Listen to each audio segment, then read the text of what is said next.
ngerem dan ngegas sepanjang perbuatannya luar biasa. Ada bermakna dua. Ada ngerem dan ngegas bermakna fisik. Ada ngerem dan ngegas bermakna batin. Ngerem dan ngegas dalam konteks Ramadan bermakna fisik. Memang badan kita direm.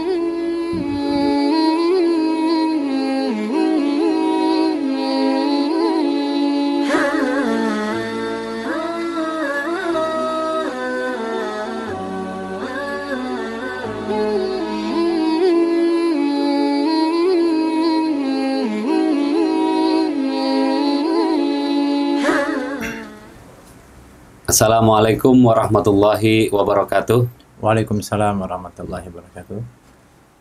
Pemirsa channel Indopos dimanapun berada, siang ini kembali kita berjumpa dalam program yang dimiliki oleh Indoposko, sebuah media massa, media online indoposko.id, yang kali ini kami mempunyai program yaitu Ngaco.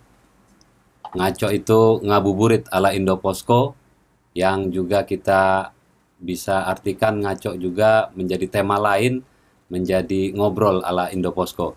Kali ini kembali kita masih dalam suasana Ramadan, kita mengkaji sambil menunggu waktu berbuka puasa, maka itu kita namakan ngaco ini ngabuburit ala Indoposko.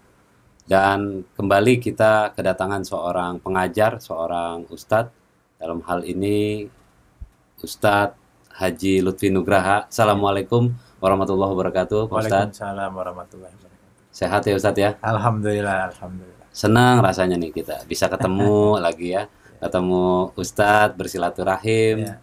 dan lebih penting lagi kita bisa berjumpa lagi dengan Ramadan di tahun ini. Ya. Pemirsa Indopos Channel, kali ini kembali kita akan mengkaji keislaman kita, menambah wawasan hasanah pengetahuan dalam konteks Ramadan, yang tentunya ada hal yang menarik yang akan nanti dipaparkan oleh Ustadz Lutfi yang terkait dengan Ramadan, tentunya ala Indoposko, Ya. ala ngaco, ala ngabuburit ala Indoposko. Yang kali ini kurang lebih kita akan mengambil sebuah tema, yaitu seni ngegas dan ngerem dalam Islam. Mungkin maksudnya ini ada konteksnya dengan Ramadan, ada juga dengan kaitannya dengan ibadah, hal-hal lain yang nantinya akan dielaborasi lebih jauh oleh Ustadz Lutfi. Untuk itu silakan Ustadz Lutfi. Ini lumayan menarik ini. Ngegas, ngerem, ya kan? Ngegas, ngerem.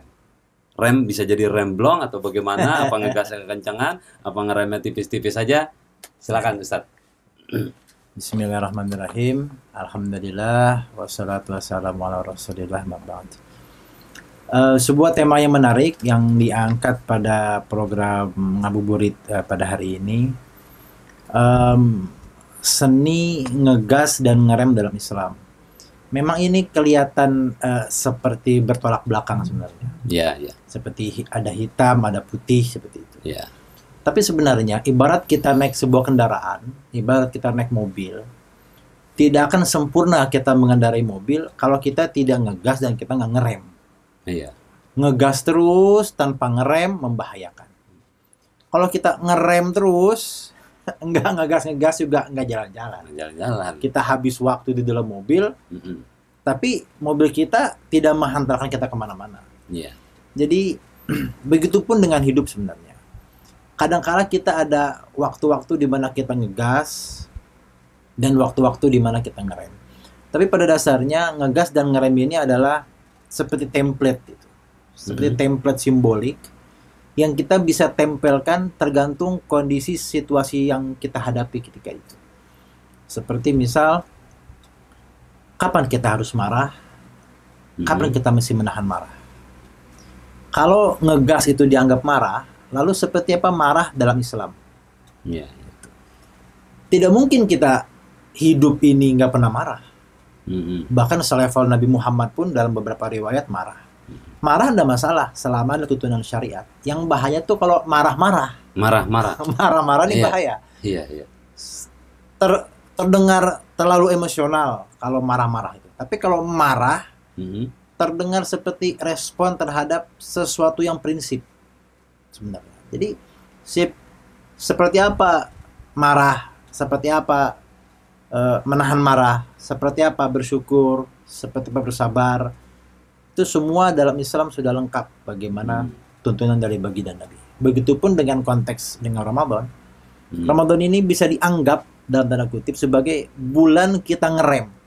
Bulannya kita ngerem. Setelah 11 bulan kita ngegas. Iya.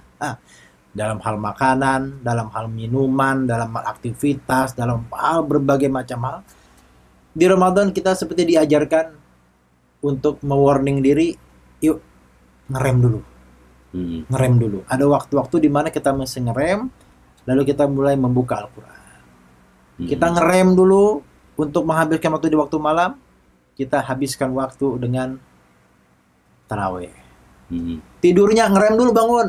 Iya. Sahur.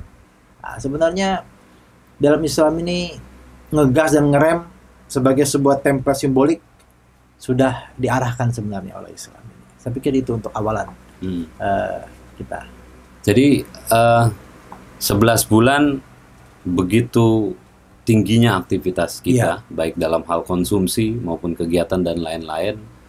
Begitu masuk Ramadan, ini saatnya kita kendorin dulu. Iya. Jadi jangan ngegas terus, kita kendorin sedikit. Itu yang dimaksud dengan ngerem. Tentunya ada hal yang harus dibayar. Maksud saya begini, Tad. Jadi ketika aktivitas itu menurun, dikurangi, direm di selama Ramadan itu, apakah kemudian seseorang itu tidak akan merugi? Begitu. Contoh begini, kapan kita ngerem dalam kalau Ramadan kan istilahnya 11 bulan ngegas, 1 bulan ngerem.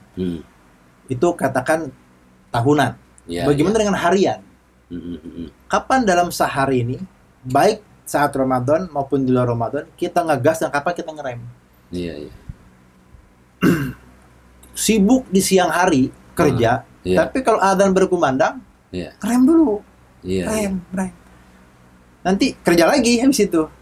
Nanti menjelang asar, azan lagi, asar, ngerem lagi. Nah, nanti kerja lagi nggak apa-apa. Nah, nanti matahari terbenam, muncul namanya syafa ahmar, mega merah, ngerem lagi. Isya, subuh begitu. Apakah kita harus meninggalkan dunia dalam artian ngerem gitu? Iya. Meninggalkan lalu menghentikan dunia, mengejar akhirat? Enggak. Wabtaghi fi ma ataqallahu darul akhirah, kan gitu. Kejarlah persiapanmu di darul akhirah, di negeri akhirat. Tapi Allah ingatkan, wala tansa nasibaka minad dunya. Tapi jangan lupakan nasib bagianmu di dunia. Iya. Jadi itu konsep luar biasa. Kata Allah, siapkan akhiratmu, tapi jangan lupakan duniamu. Jangan lupakan duniamu, akhiratmu juga dipersiapkan. Maka meninggalkan dunia demi akhirat tidak tepat sebenarnya. Lalu umat Islam ada di pinggir-pinggiran, tidak mau bekerja, tidak mau berkarir, habis juga kita. Tapi mementingkan dunia segala-galanya. Sampai nggak sholat, sampai nggak zakat, sampai lupa halal haram, sampai semua hancur lebur kita. Jadi yang bagus bagaimana Pak Ustadz agar kita nggak kalah ketika ngegas dan nggak kalah ketika ngerem? Kerja, azan, stop, sholat, makan, istirahat, kerja lagi. Ada rizki, berangkat umroh, pulang kerja lagi. Ada rizki, infak sedekah, kerja lagi. Azan, sholat, habis sholat kerja lagi, kan? Itu ngegas ngerem dalam Islam. Jadi memahami agama bukan berarti kita meninggalkan dunia. Justru dengan memahami agama menyempurnakan dunia kita sebenarnya. Itu. Ada pemikiran begini, Ustaz. Ketika kita berhadapan tanda petik atau mengejar dunia, itu ada kalanya kita harus berpikir bahwa kita akan hidup selamanya. Tapi ketika kita berpikir akhirat, ya memang ini sebuah ungkapan atau apa, berpikirlah bahwa kita akan mati besok. Apa makna demikian, Ustaz? Iya, bahwa sejatinya seluruh perkara itu ada batasnya.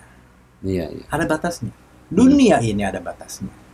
Bahkan kemampuan badan kita ini ada batasnya. Perut kita ini kan ada batasnya. Ada. Sepiring enak. Iya, Nah, nambah lagi setengah piring masih enak. masih enak. Tapi kalau ditambahin lagi sepiring yang awal tadi, Hmm. 3 piring, 4 piring, nol Iya. kenikmatannya, bahkan menjadi minus. Benar, benar, benar. Minus, bisa jadi kita mengeluarkan lagi Iya. yang sudah kita makan tadi. Maka kita mesti menyadari bahwa seluruhnya ini ada batas. Hmm. Apalagi dunia yang memang sifatnya fana. Hmm. Kita memang itulah. Contoh nih, ketika Ramadan berakhir, Iya. H-4, H-5 Ramadan nih. Kita udah mau habis Ramadan, H-5, 4. Orang semua mempersiapkan pakaian baru. Hmm. Coba. Iya. Hati pikiran kita saat mempersiapkan pakaian baru menjelang 1 Syawal, apa yang kita pikirkan? Umur kita panjang. Iya. Kita Pasti begitu, asumsinya begitu. Asumsinya begitu. Iya. Asumsi kita bahwa nyawa kita akan melewati Idul Fitri. Iya, iya. Karena kita akan melewati Idul Fitri, siapin baju baru. Bahkan bukan hanya pakaian, Bahkan bukan pakaian. rumah juga disolek, Iya. dibersihin, rapiin dan lain-lain. Kadang-kadang kendaraan, Kendaraan. pakaian, taman, Iya. interior rumah. Kadang saat kita mempersiapkan itu, rasanya kita akan hidup 50 tahun lagi, 70 tahun lagi, 1000 tahun lagi. Rasanya begitu. Iya. Tapi pada saat kita misal sakit Hmm. nih, migrain misal, Iya. migrain atau emah atau gimana, rasanya kok deket banget. Iya, iya, iya. Gitu lah, rasanya deket banget. Nah, kita harus menyadari bahwa memang segala sesuatu ada remnya Hmm. dan ada batasnya. Hmm. Jangan hanyut, tapi jangan juga melepaskan dunia lalu mementingkan akhirat. Seorang kepala keluarga tidak boleh hanya beribadah sepanjang hari tanpa mencari nafkah. Iya, iya. Itu sangat dipersalahkan. Islam bekerja, seorang laki-laki keluar rumah bekerja, capek dong, Hmm. habis waktu, habis tenaga, peluh keluar, keringat keluar. Kalau ikhlas niat ini suami, ayah mencari kerja bersama dengan keringat yang keluar, dua Allah kasih ampunan dosa, rizki yang Allah akan berikan. Luar biasa. Iya, iya. Maka meninggalkan dunia demi akhirat salah. Hmm. Salah. Yang benar adalah mempersiapkan dunia untuk akhirat kita.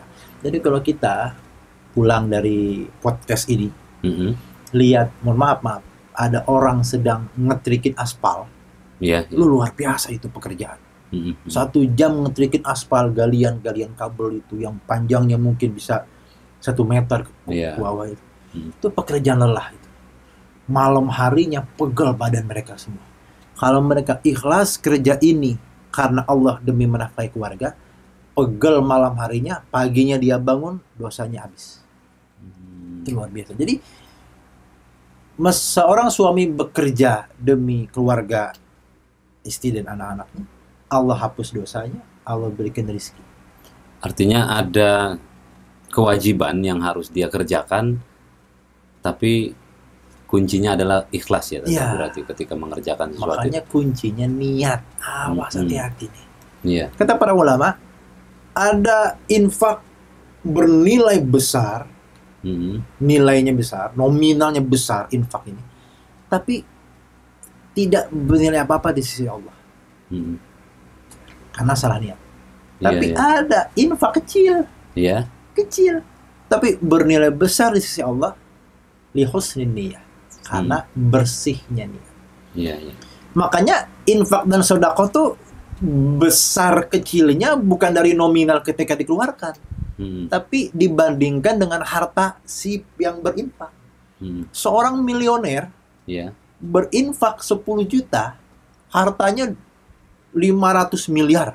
Hmm. Infak 10 juta, Allah bilang kecil. Tidak ada Nggak ada apa-apanya berarti. apa-apanya. Hmm. Bukan 10 jutanya, kecil. Tapi ada orang, mohon maaf, kita baca berita, pemulung, nabung tiap hari Iya, untuk iya, iya, membeli betul, betul. kambing kurban di hari kurban dia Iya, iya. berkurban. Ah. Masya Allah, ini pahalanya, ganjarannya lebih besar walaupun kambing cuma 2,5 juta Iya, katakan segitu ya. dibandingkan sama 10 juta, Mm-mm. 4 kali lipatnya. Iya. Tapi 10 juta kecil nilainya. Sementara kambing yang cuma 2,5 juta besar nilainya. Ada orang, bukan orang kaya, di kantongnya cuma ada 50.000. Iya. Kantongnya 50.000. Sholat Jumat. Cuma selembar-lembarnya Cuma itu. selembar-lembarnya. Sholat Jumat datang tromol. Ah, Dia berinfak Iya. 50.000 sama dengan dia berinfak seluruh hartanya. Cuma 50.000. Ada orang kaya 100.000. Iya. Itu nilainya di sisi Allah lebih besar yang 50.000. Itu luar biasa infak. Itulah keadilan Allah Subhanahu wa taala. Bukan pada nilai akhirnya, tapi alat pembandingnya ini. Mm. Nah, itu sih. Jadi satu hal yang kecil sangat rahasia, niat itu kan. Niat itu katakanlah yang tahu kan hanya dirinya sama Allah. Iya, betul. Tapi ketika itu jadi rahasia, itu akan bernilai besar ketika niat itu terwujud atau di hadapan Allah nih kelihatan ikhlas tidaknya begitu Ustaz ya. Betul. Mm-mm. Makanya kalau kita bedah fikih puasa, Iya. fikih Ramadan, Mm. kan gini. Ada syarat, ada rukun. Iya. Kalau syarat itu sesuatu yang harus ada sebelum ibadah. Mm. Itu syarat namanya. Syarat sholat, ya, suci dari hadas. Iya. Islam balik berakal, berwudu, kan itu semua di luar takbiratul ihram. Iya. Dia mesti ada sebelum. Kalau rukun sesuatu yang ada di dalam ibadah. Jadi apa itu ibadah? Ibadah itu mengerjakan rukun demi rukun. Mm. Itulah ibadah. Makanya ditanya dalam fikih ibadah, apa rukun puasa? Cuma 2. Iya. Niat Niat. dan berpuasa. Iya. Iya. Itu doang. Mm. Pertama niat, kedua imsak, menahan. Mm. Menahan diri dari membatalkan puasa. Itu doang 2. Beda sama rukun sholat, ada belasan. Iya. Iya. Tapi rukun puasa cuma 2. Cuma 2. Walaupun 2, ini luar biasa. Mm. Salah niat, aduh. Mm. Sama seperti orang ada lagi sholat.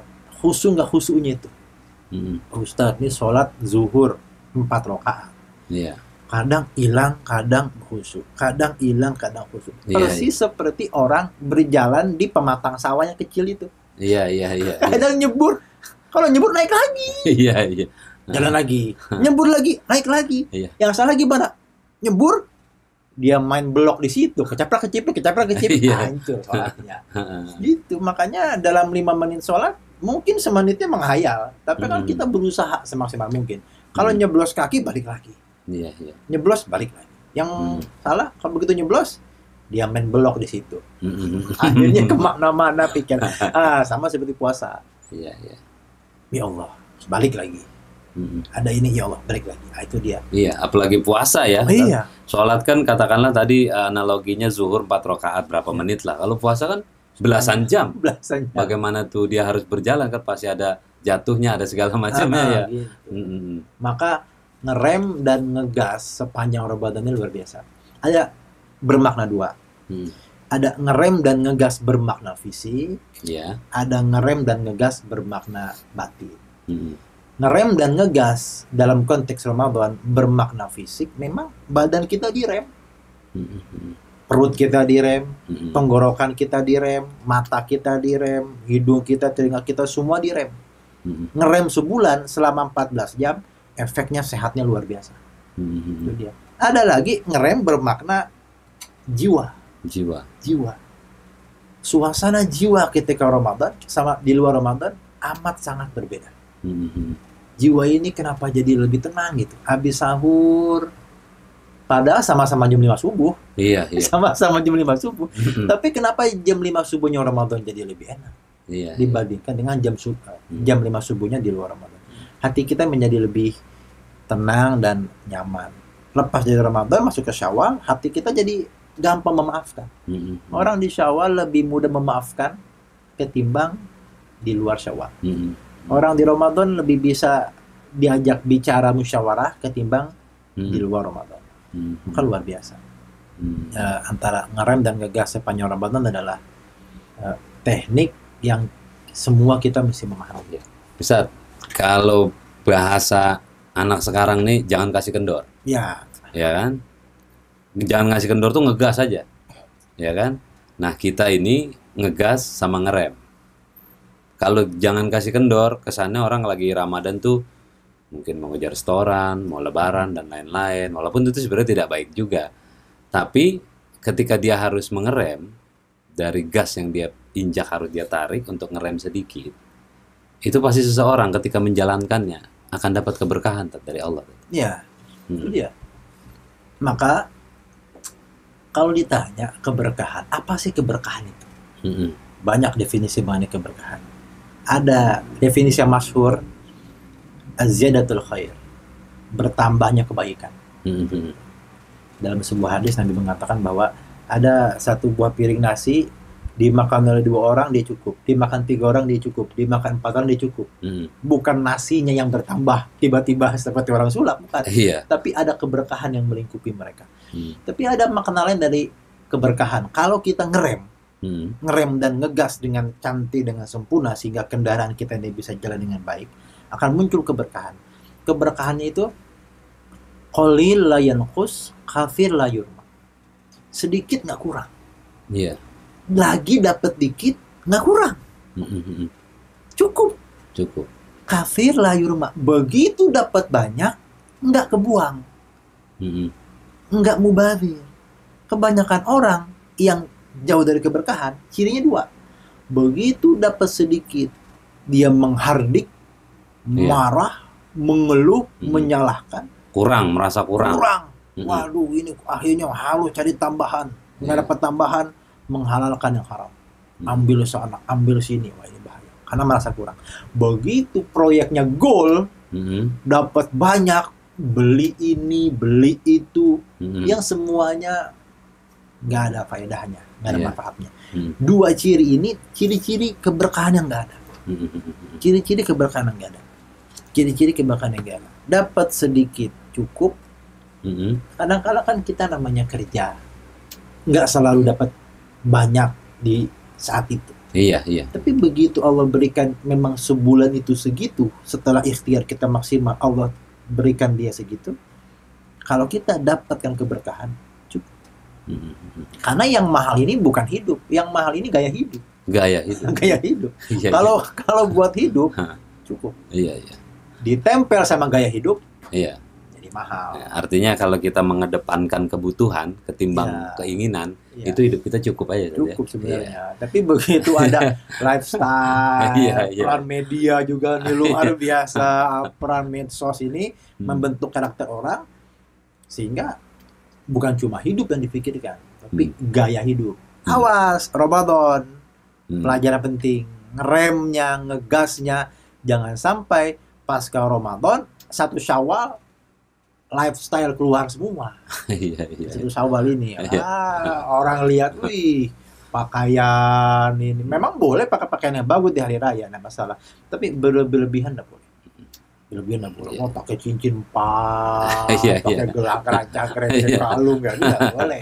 Tapi pakai pakaian bagus di Iya. hari raya, sunnah. Sunnah. Wangi-wangian. Sunnah. Baik, Pak Ustadz Lutfi. Ya. Terima kasih. Singkat namun sangat bermakna, sangat memberikan pencerahan, sangat memberikan wawasan untuk kita semua.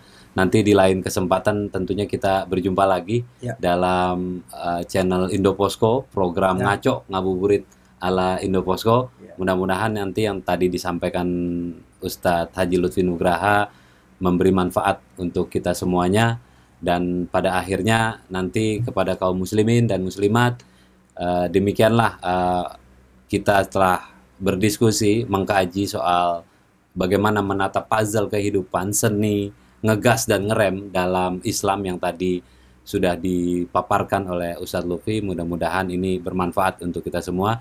Dan akhirnya terima kasih Ustadz Lutfi. Ya. Kami mengucapkan selamat berbuka puasa bagi umat Islam, muslimin dan muslimat. Mudah-mudahan puasa kita hari ini diterima oleh Allah Subhanahu wa taala, dan ke depan masih diberikan kesehatan dan lahir dan batin untuk terus menjalani kegiatan ibadah puasa di bulan Ramadan. Demikian, Assalamualaikum warahmatullahi wabarakatuh. Waalaikumsalam.